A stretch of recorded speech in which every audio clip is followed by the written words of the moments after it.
પવિત્ર નામથી તમો સર્વને પ્રેમી સલામ કહું છું।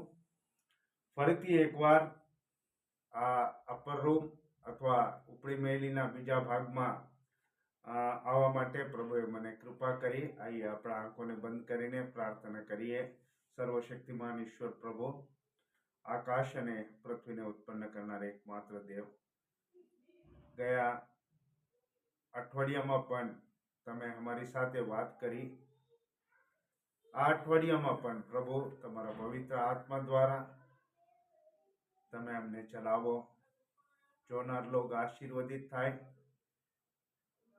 તમને મહિમા આપે, દૈવી પ્રતિકરણને પ્રાપ્ત કરી શકે અને પોતાના જીવનમાં આશીર્વાદને પ્રાપ્ત કરી શકે એવું થવા દો। આશીષિત કરો। સર્વ માન મહિમા ગૌરવ તમને આપીએ છીએ। ઈસુ પ્રભુના પવિત્ર નામથી માંગીએ છીએ પિતાજી, આમેન। મારા પ્રિય પ્રભુના બાળકો, વડીલો, પાસ્ટર સાહેબો, તમે સર્વને ફરીથી એકવાર પ્રભુ ઈસુ ખ્રિસ્તના પવિત્ર નામથી પ્રેમી સલામ કહું છું। ફરીથી એકવાર આ બીજા સંદેશ અથવા ઉપલી મેળીના બીજા ભાગને તમારી સન્મુખમાં લાવવા માટે પ્રભુએ મને કૃપા કરી, એના માટે હું આભાર માનું છું। વિશેષ કરીને વેસ્ટ કોસ્ટ ડિસ્ટ્રિક્ટ કાઉન્સિલના આગેવાન સાહેબો અને જે મીડિયા ડાયરેક્ટર પાસ્ટર ડેનિયલ સાહેબનો પણ હું આભાર માનું છું। આઈએ આપણે બીજા ભાગમાં આ વચનોને ફરીથી એકવાર મનન કરીએ। લૂક લખેલી સુવાર્તા 22વો અધ્યાય અમે 7મી કલમથી 26મી કલમ સુધી અમે અભ્યાસ કરવાના છે, મનન કરવાના છે। 22મી કલમ 22વો અધ્યાય 10મી કલમમાં આ પ્રમાણે લખેલું છે કે તેને તેઓને કહ્યું કે શહેરમાં પેસતા પાણીની ગાગર લઈને જતો એક પુરુષ તમને સામો મળશે, તે જે ઘરમાં જાય છે ત્યાં તેની પાછળ જાજો। અમારા પ્રિય ભાઈ અને બહેનો, પ્રભુના બાળકો, એ એક સ્થળ એવા સ્થળ હતું, it was unrevealed place and the plan of God. એ અપ્રગટ કરેલું સ્થળ અને દેવની એક યોજના હતી અથવા ગુપ્ત રખેલું એક સ્થળ હતું। તેનું સરનામું અહીંયા લખવામાં નથી આવ્યું છે, કઈ સરનામું છે, ક્યાં જાવું, પણ પ્રભુ એક તેઓને નિશાની આપે છે કે શહેરમાં પેસતા પાણીની ગાગર લઈને જતો એક પુરુષ તમને સામો મળશે, તે જે ઘરમાં જાય ત્યાં તેની પાછળ જાજો। કેમ એ જગ્યાને ગુપ્ત રાખવામાં આવ્યું છે? પરમેશ્વર ઘણીવાર તેના યોજનાઓને ગુપ્ત રાખીને અમને પ્રગટ કરે છે। મારા પ્રિય ભાઈ અને બહેનો, જો અમે માથી લખેલી સુવાર્તા 26વો અધ્યાય અને એમાં 14મી કલમથી 16મી કલમ સુધી આ પ્રમાણે લખેલું છે, ત્યારે યહૂદા ઇસ્કારિયોત નામે તે 12માના એક મુખ્ય યાજકોની પાસે જઈને કહ્યું કે હું તેને તમારે સ્વાધીન કરું તો તમે મને શું આપવા રાજી છો? અને તેઓએ તેને 30 રૂપિયા તોડી આપ્યા અને ત્યારથી તેને પરસ્વાધીન કરવાનું લાગ શોધવા કર્યો। આ પ્રમાણે લખેલું છે। તમને ખબર છે, યહૂદા ઇસ્કારિયત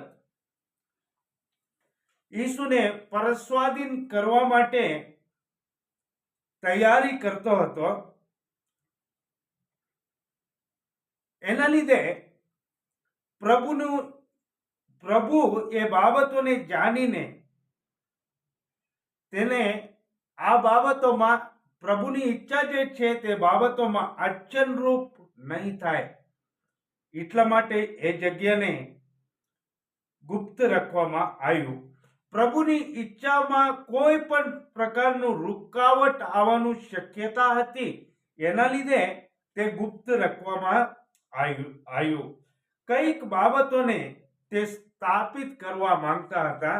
શિષ્યોની સાથે કઈક બાબતોને તે સ્થાપિત કરવા માંગતા હતા. He was intended to institute something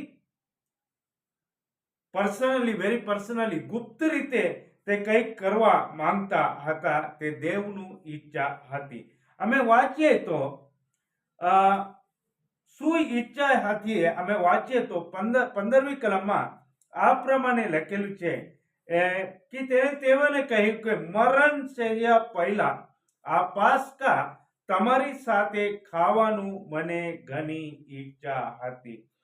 દેવના ઈચ્છાને કોઈ પણ પ્રકારનું રૂકાવટ અથવા અડચણ નહીં આવે માટે આ જગ્યાને ગુપ્ત રાખવામાં આવ્યું હતું. It was unrevealed place and the plan of God. અપ્રગટ કરેલું સ્થળ અથવા ગુપ્ત રાખેલું સ્થળ અને કઈક યોજના, દેવની યોજના આ જગ્યામાં હતી. એના માટે પ્રભુએ તે જગ્યાને ગુપ્ત રાખવામાં આવ્યું હતું. મારા પ્રિય ભાઈ અને બહેનો, ગયા અઠવાડિયામાં અમે જોયું કે પીતર અને યોહાનને તે પસંદ કર્યા. કેમ? તે બે વ્યક્તિ જવાબદારી વ્યક્તિઓ હતા. અને હું તમને જણાવ્યું કે અમારા પરમેશ્વર અમારા હૃદયને પારખીને જોઈએ છે. તે અંતર્યામી પરમેશ્વર છે.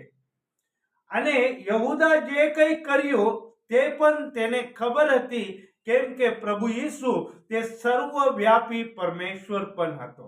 હાલેલુયા. તે 100% મનુષ્ય હતો અને 100% પરમેશ્વર પણ હતો. એટલા માટે તે યહૂદા ઇસ્કારિયત જે કરેલી બાબતોને તે સારી રીતે જાણતો હતો. એટલા માટે એ બાબતોને તે ગુપ્ત રાખ્યો. મારા ભાઈ અને બહેનો, ગયા વખતે તમને જણાવવામાં આવ્યું કે પીતર અને યોહાન જેવું તમે જિમ્મેદારી અથવા એક જવાબદારીને તમે વહન કરવા તૈયાર છો? પરમેશ્વર જે બોલે છે તે બાબતોને તમે કરવા તૈયાર છો? આજે તમને જણાવવા ચાહું છું, શું તમારા ઉપર, મારા ઉપર દેવ વિશ્વાસ કરી શકે છે? તે ગુપ્ત એટલા માટે રાખ્યું કેમ કે તે બે વ્યક્તિ ઉપર તે વિશ્વાસ કર્યો.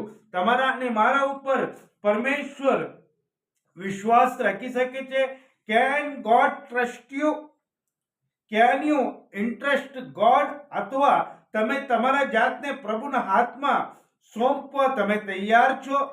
શું તમે પરમેશ્વરના ઉપર વિશ્વાસ, પરમેશ્વરના ઈચ્છા પ્રમાણે તમે વિશ્વાસ કરવા તૈયાર છો? તે બાબતોને હું આજે તમને સમજાવવા ચાહું છું. મારા પ્રિય ભાઈ અને બહેનો, સૌથી પહેલા એ ગુપ્ત રખેલું જગ્યા હતું, અનરિવીલ્ડ પ્લેસ, અપ્રગટ કરેલું સ્થળ હતું. કારણ કે ત્યાં કઈક રૂકાવટો અથવા કઈક અડચણો આવવાનું શક્યતા હતું. એટલા માટે પરમેશ્વર તે જગ્યાને ગુપ્ત રાખ્યો. મારા ભાઈ અને બહેનો, આવનાર અઠવાડિયામાં તમે હજુ કઈક બાબતોને તમે જાણશો. પરમેશ્વર ઘણીવાર કઈક બાબતોને ગુપ્ત રાખે છે. મને મારા જીવનમાં, મારા જે આત્મિક જીવનમાં અનુભવ છે, કઈક બાબતોને આગલા દિવસોમાં હું પણ ગુપ્ત રાખી. મને ખબર હતું કે આ બાબતો હું પ્રગટ કરું તો આ કાર્ય નહીં થાય અને પરમેશ્વરનું યોજના નહીં થાય. એટલા માટે તે બાબતોને હું ગુપ્ત રાખ્યો. પણ જ્યારે સમય આવ્યો, મારા કાર્ય પૂરું થયું, ત્યારે હું ગુપ્ત રાખેલું બાબતોને પ્રગટ કર્યો. અને હું પ્રગટ કર્યા તરત મારા વિરુદ્ધ ઘણા બધા પ્રશ્નો આવી ગયા, ઘણા બધા વિરોધ પણ થઈ ગયા. પણ પરમેશ્વર મને આવા સર્વ વિરોધમાંથી પ્રભુ બચાવીને તેની યોજનાઓને પૂર્ણ કરવા માટે મદદ કર્યો. હું પોતે આ બાબતમાં સાક્ષી છું. ઘણીવાર આપણા વ્યક્તિગત જીવનમાં અને અમારા આત્મિક જીવનમાં ઘણી બધી બાબતોને અમે ગુપ્ત રાખવાનું જરૂર છે. કેમ કે અમે ઘણી બધી બાબતોને ગુપ્ત નહીં રાખીએ, અમે ખુલ્લા રીતે પ્રગટ કરવા લાગે તો શૈતાન એના ઉપર આવીને અમારા કામને રૂકાવટ કરી શકે છે.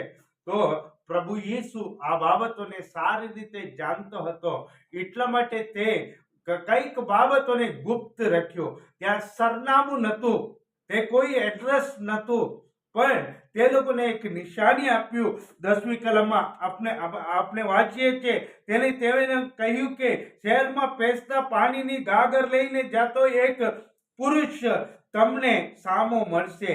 જે ઘરમાં જાય ત્યાં તેની પાછળ પાછળ જાજો કરીને તેઓને બતાવે છે. મારા પ્રિય ભાઈ અને બહેનો, અમે 15મી કલમમાં પણ વાંચ્યું, તેઓને કહ્યું કે મરણ સહ્ય પહેલા આ પાસ્કા તમારી સાથે ખાવાનું મને ઘણી ઈચ્છા છે. પ્રભુના ઈચ્છાઓને કોઈ પણ બાબત રૂકાવટ અથવા અડચણરૂપ નહીં થવા જોઈએ. આઈએ આપણે આપણા આંખોને બંધ કરીએ, વિશેષ કરીને આ વચન માટે પ્રભુને આભાર માનીએ. પ્રભુ તમને મને સંતાડીને ચાલવા જોઈએ. દૈવી જ્ઞાનથી પ્રભુ તમને મને ભરપૂર કરવા જોઈએ. જેમ પ્રભુ તે જાણતો હતો કઈક અડચણરૂપ આવશે, પણ તે અડચણને દૂર કરવા હાટુ જ એ ગુપ્ત રીતે ગુપ્ત રખેલું આ એક જગ્યા હતું. પ્રાર્થના કરીએ.